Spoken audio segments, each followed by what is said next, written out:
A gente vai falar sobre saúde e no nosso papo sobre saúde de hoje, a gente vai dedicar ao bem-estar masculino. Novembro é tradicionalmente focado na prevenção do câncer de próstata. Só que por preconceito, vergonha, muitas vezes os homens ainda deixam de fazer o exame que poderia detectar precocemente a doença e curar muitas pessoas, né? Por isso, para conversarmos mais sobre esse assunto, hoje a gente recebe o Dr. Bruno Benigno, que é oncologista e urologista. Seja bem-vindo, tudo bem? Muito obrigado. Prazer mais uma vez estar aqui com vocês no Mulheres. O prazer é todo nosso. Eu acho que vale a gente ressaltar, justamente, antes de mais nada, esse primeiro assunto que eu já falei aqui mesmo na abertura, com relação a esse preconceito. Você tem percebido que isso tem diminuído cada vez mais? Os homens estão mais abertos para fazer essa prevenção, para fazer esse exame? Ou ainda existe muita resistência, doutor? Olha, Jane, é excelente a gente começar com esse tópico. A resposta para essa pergunta é sim e não. Sim, nós já percebemos uma diminuição na resistência que boa parte dos homens tem para procurar assistência médica. Porém, no Brasil, ainda 30% a 35% dos homens, segundo os dados do Instituto Nacional do Câncer, descobrem o câncer de próstata ainda no estágio avançado. O que mostra que a gente ainda tem um caminho muito longo para percorrer para que a gente consiga chegar a números de países desenvolvidos. Por exemplo, países desenvolvidos como o Japão, esse número chega a apenas 5% dos homens, de 5% a 10%. Então, mostra que boa parte dos homens brasileiros, por questões culturais ou por questões de acesso à saúde, a gente sabe que existem problemas estruturais, ainda não chegam no urologista no momento adequado. 30% é um número muito grande. É muito alto. É bastante, alto, né? É muito alto. E por se tratar de uma doença silenciosa, um dos grandes problemas relacionados ao câncer de próstata é que é uma doença que não causa sintoma na sua fase inicial. E mesmo em cenários onde a doença já até rompeu a cápsula da próstata, o homem pode não ter absolutamente nenhum sintoma. Então, por isso que é importante o que nós chamamos de rastreamento ativo. O rastreamento ele é sempre importante para identificar doenças que não causam sintomas. Sim. Como o câncer de próstata, diferente de um resfriado, diferente de um quadro gastrointestinal, que o paciente vai ter uma demanda e procurar o médico, mas o câncer de próstata não. Então é por essa razão que essas campanhas como o Novembro Azul, elas são fundamentais. E eu queria até já puxar um parêntese aqui para não associar tanto a imagem do urologista, isso que eu falo sempre para os meus pacientes, apenas a próstata. Né? A campanha do Novembro Azul, a gente fala muito de próstata, próstata, próstata, mas o mais importante é o homem entender que o urologista é o médico do homem. Sim. E numa consulta urológica, nós vamos falar sobre várias coisas, qualidade do sono, alimentação, atividade física, enfim, muitas coisas que vão muito além da próstata. E que isso sim tem a ver com prevenção. Isso porque sim. Quando a gente fala em Novembro Azul, prevenção ao câncer de próstata, a gente na verdade está falando em detecção do câncer, né? Porque quando a gente está fazendo o exame é justamente para detectar. Mas a prevenção é o estilo de vida que isso em consultório, com toda certeza, vocês passam todas as orientações do que precisa ser ou fazer para ter uma vida saudável e evitar o câncer, né? Você tocou num ponto muito importante. Quando nós falamos de câncer de pulmão, por exemplo, todo mundo entende que o tabagismo, né, o cigarro, está associado como um fator causal. Então, parar de fumar previne câncer de pulmão. Só que próstata é diferente. Não existe um fator causal único que vai levar ao câncer de próstata. Então, existem fatores de risco genéticos, né, familiares, o próprio ambiente, hábitos, sedentarismo, estilo de vida. É um conjunto, né? É um conjunto. Então, nós temos que agir nos fatores que nós podemos controlar. Atividade física, dá para controlar. Alimentação, sobrepeso, dá para controlar. Não fumar, dá para controlar. Mas ainda assim, infelizmente, homens que têm um estilo de vida saudável, eu tenho pacientes que são triatletas. Olha só. Triatletas, rígidos, saudáveis, não tomam nada de remédio, nunca passaram por uma cirurgia. Mas a questão genética falou mais alto. A questão genética falou mais alto. Agora você pode se perguntar, tá, mas ele que é um atleta, às vezes eu escuto esse argumento, mas meu irmão é um atleta e teve câncer de próstata aos 60 anos de idade. Eu falo, olha, se ele não fosse atleta, provavelmente ele manifestaria aos 45. Olha, é verdade, sim. Então, o estilo de vida pode inclusive retardar o surgimento, o estilo de vida saudável, pode retardar o surgimento de um câncer, e não só câncer de próstata. Por que isso é importante? Quando nós, no fim das contas, levamos uma vida desregrada, existe um processo do nosso corpo que chama oxidação. É um nome bonito para dizer ferrugem. Estamos enferrujando, Então, o jogo todos vamos enferrujar. Vinagru. Agora, se nós conseguirmos retardar esse processo, melhor. Claro. Então, porque você fica saudável e tem uma qualidade de vida por muito mais tempo, né? Esse é o objetivo, né? Agora, ainda tocando na questão do preconceito, é muito importante, a gente diz aqui que a informação é a arma mais poderosa que a gente tem para prevenção de todas as doenças e para que a gente passe essa informação para frente, né? Tem muitas mulheres que assistem ao programa, os homens também, mas as mulheres costumam puxar a orelhinha do homem lá, vamos lá, vou marcar o exame para você, pega na mão, leva no laboratório muitas vezes, né? Então, é importante que as mulheres também conheçam o aparelho reprodutor masculino para saber dizer para eles também da importância do exame, do toque. E você trouxe um esquema muito interessante, gente, para a gente conhecer mais a anatomia, aonde fica exatamente essa próstata, para dizer, mas por que não tem um exame mais fácil, um exame de imagem, para mostrar, por que tem que fazer o toque? Excelente. Você vai explicar agora. Exatamente. Eu achei esse esquema fantástico, presta atenção. Esse é um programa de representação tridimensional. O que a gente está vendo aqui? Nós estamos vendo a bacia masculina. A bacia masculina tem uma teia de músculos que nós chamamos de assoalho pélvico. E é por isso que os nossos órgãos, eles não caem por entre as pernas. É o que segura tudo isso. Exato, como se fosse um prato. Esse músculo, que é chamado assoalho pélvico, ele tem nos homens dois orifícios. O orifício do reto, do ânus, e o orifício da uretra. Nas mulheres tem mais o orifício vaginal. Só que agora eu vou colocar para vocês aqui a estrutura da estrutura genital e urinária do homem. Então, o que a gente vê aqui? Pênis, testículo, a bexiga, olha só como a bexiga fica exatamente em cima. E a gente não consegue nem ver a próstata. Essa bolinha mais tom de uva, né, que a gente está vendo aí, é a bexiga. Essa bolinha tom de uva é a bexiga. Agora eu vou retirar para vocês aqui essas estruturas. Ó. Retirei a estrutura da bacia para mostrar para vocês. Agora eu vou retirando a musculatura do assoalho pélvico. Deixa eu ver, não sei se está aparecendo para vocês aí. Agora sim. Agora atualizou. Então, o que vocês estão vendo? De lado, nós vemos aqui, em verde, a bexiga. Eu vou abrir aqui a bexiga. Embaixo, eu percebo que a bexiga ela lembra muito a mucosa da boca, o revestimento da boca. Verdade. Então, quando a bexiga enche, ela empurra a urina através desse, eu falo que é o ralo da bexiga, que a gente chama de esfíncter interno. Então, a urina escorre por aqui. E ela passa por onde? Pelo meio da próstata. Então, essa é a primeira função da próstata. A próstata é um conector entre a bexiga e a uretra. O pênis está aqui atrás, aqui embaixo. Está vendo esse músculo aqui? É o famoso músculo do controle da urina, é o esfíncter urinário. É o que faz com que a gente prenda a urina, tá? Agora, você tocou num ponto muito importante, que é o exame de toque retal. Olha o que eu vou colocar aqui. Eu vou adicionar o tubo digestivo. Então, o que a gente está vendo aqui? Nós estamos vendo o reto, a porção final, o reto baixo, e aqui é o orifício anal. Então, quando o urologista ele faz o exame de toque, o que a gente está buscando? A gente está buscando identificar nodulações que podem surgir nessa região aqui, na região posterior da próstata, tá vendo? 90% dos tumores de próstata, eles surgem nessa região. E a gente consegue sentir no toque retal. Só que algum 15%, 20% surge na região anterior da próstata, que eu não consigo sentir pelo toque. Só que quando o nódulo aparece no toque retal, significa que ele já teve tempo de crescer. O tumor não começa com um nódulo grande. O nódulo tem bilhões de células, mas a gente quer pegar quando essas células são milhares apenas, né? Então, quanto mais precoce, antes mesmo de formar um nódulo, melhor. Então, essa aqui é a primeira relação que eu preciso dizer para vocês. O toque retal é importante porque a gente consegue sentir numa consulta ali rápida, em questão de segundos, se o paciente tem um nódulo suspeito ou não. Isso não é suficiente para confirmar o diagnóstico. E aí tem um próximo passo. Exatamente. A gente vai chegar aqui ao PSA, que é o exame que toda vez que a próstata é agredida, o PSA no sangue aumenta. Mas você me pergunta, Bruno, então se o PSA está alto, eu tenho câncer? Alto lá. Se você tiver uma infecção urinária, o seu PSA vai aumentar. Se você tiver tido uma relação sexual e foi dosar o PSA, ele vai aumentar. Porém, o câncer, o PSA sempre sobe. Ele não flutua, né? Ele vai estar sempre crescendo.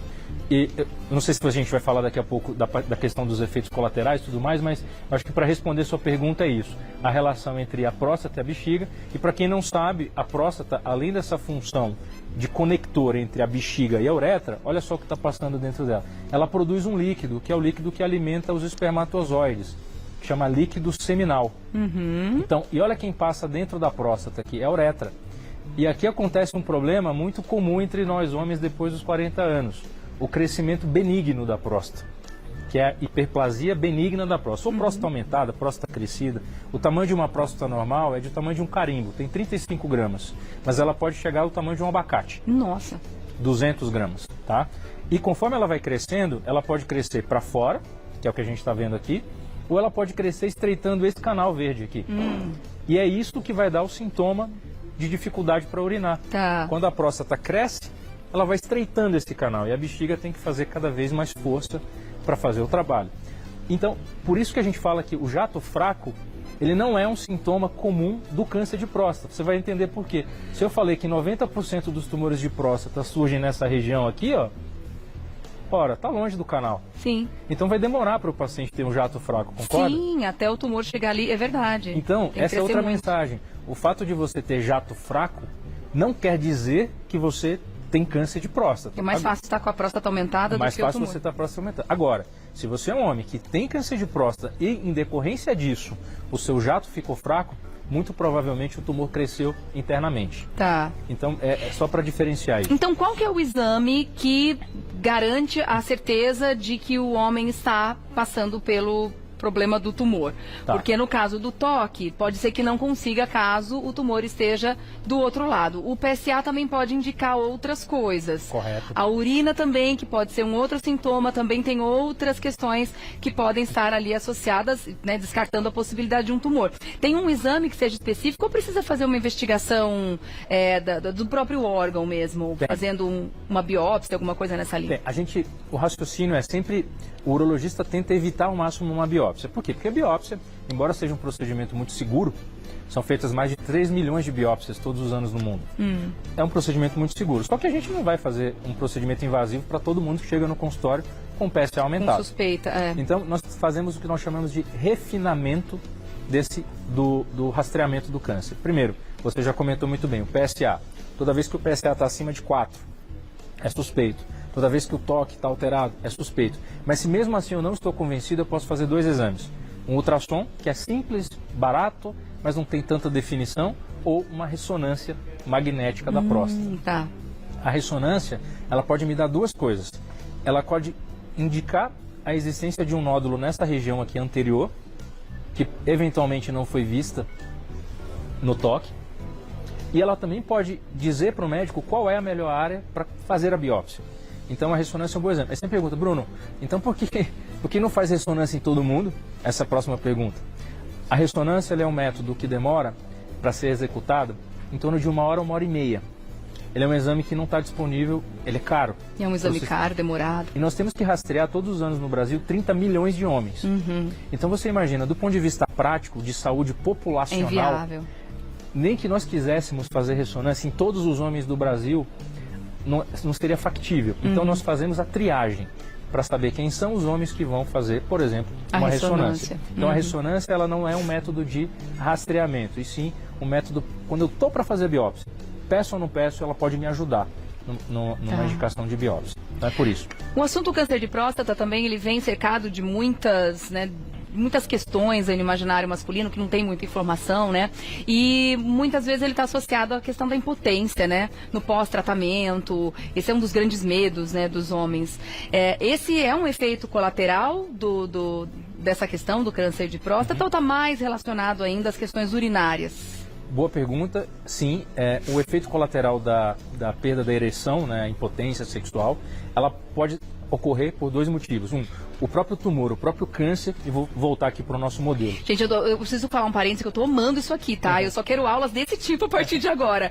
Isso tá tão didático, tá tão fantástico, você consegue movimentar para qualquer lado. E aí, Olha que incrível. então, é para você entender que como o sistema é um sistema hidráulico. Então, aqui nossa caixa d'água, que é a bexiga e ao mesmo tempo é a bomba, a uretra que escorre, que escoa a urina através da próstata, e aqui está a próstata. Mas se o homem não quer urinar, esse músculo aqui, que é o esfíncter urinário, vou dar um zoom nele aqui, ó. O esfíncter urinário, ele fica fechado. É por isso que nós temos o controle. E aqui, Rejane, imagina que um homem descobriu a doença bem aqui, ó.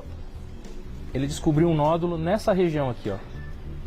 Nessa região que a gente chama de ápice da próstata. Olha só o que vai acontecer. Bem no local do esfíncter. Esse paciente, ele chegou tarde, porque o tumor cresceu, rompeu a cápsula, e já infiltrou o músculo. Então, mesmo que eu faça uma cirurgia de última tecnologia, por exemplo, uma robótica, na hora que eu entrar no abdômen do paciente para tentar tirar o tumor, o câncer e a próstata, invariavelmente eu vou ter que tirar um pedacinho do músculo. E esse paciente vai ter mais risco de ter uma incontinência urinária. Tá. Então, primeira mensagem, quanto mais cedo melhor, porque o tumor vai estar encapsulado na próstata. Segundo ponto, imagina agora que eu vou dar um pouquinho mais de complexidade nesse nosso modelo. Eu vou colocar agora o sistema dos neurônios, os nervos, o nervo da ereção.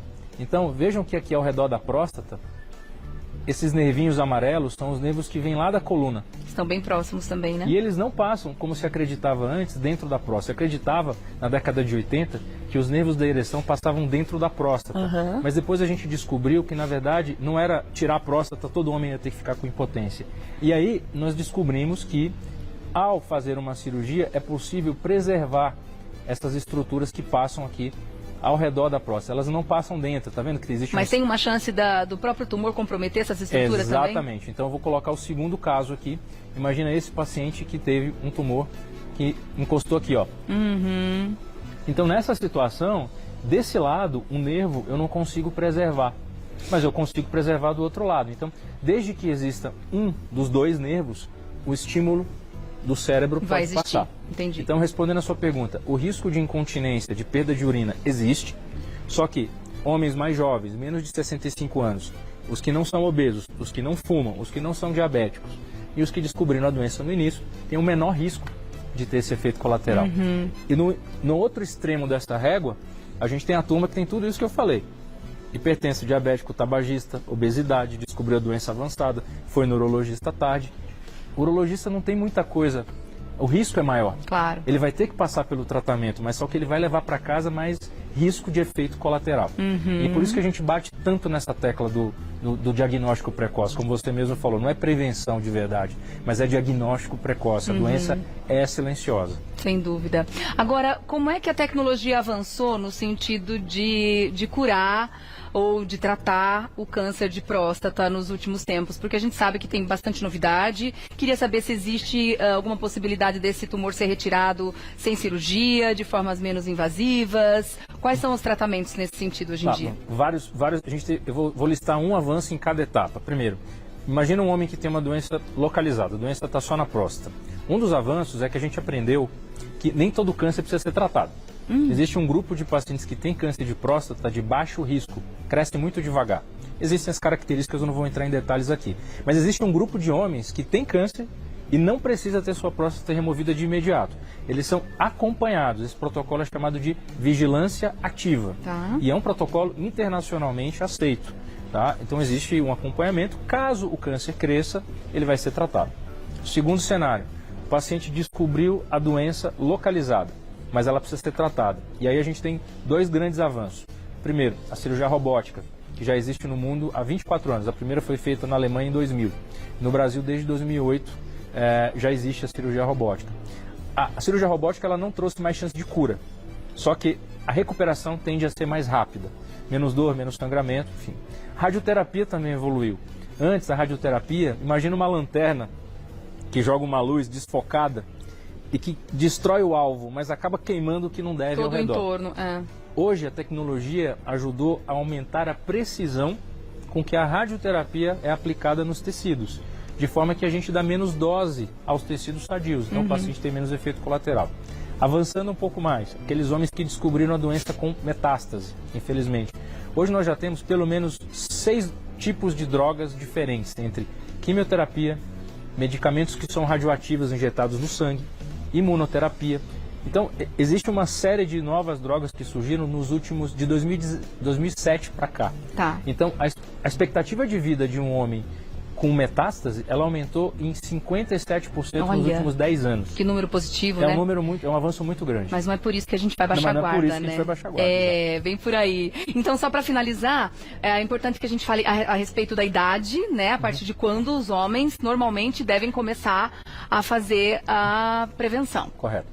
Bom, Sociedade Brasileira de Urologia fala que todo homem deve começar o rastreamento aos 50 anos de idade. 50 anos. Isso é uma controvérsia, tá? Você vai olhar. O Ministério da Saúde fala que não é para fazer. Tá. A Sociedade Brasileira de Urologia fala que sim, é para fazer.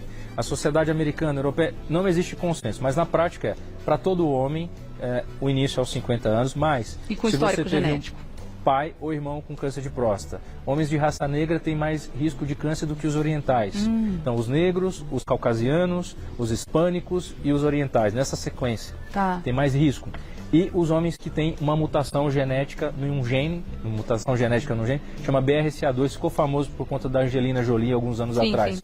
E esses homens devem começar aos 45 anos de idade. PSA e toque retal. Tá certo.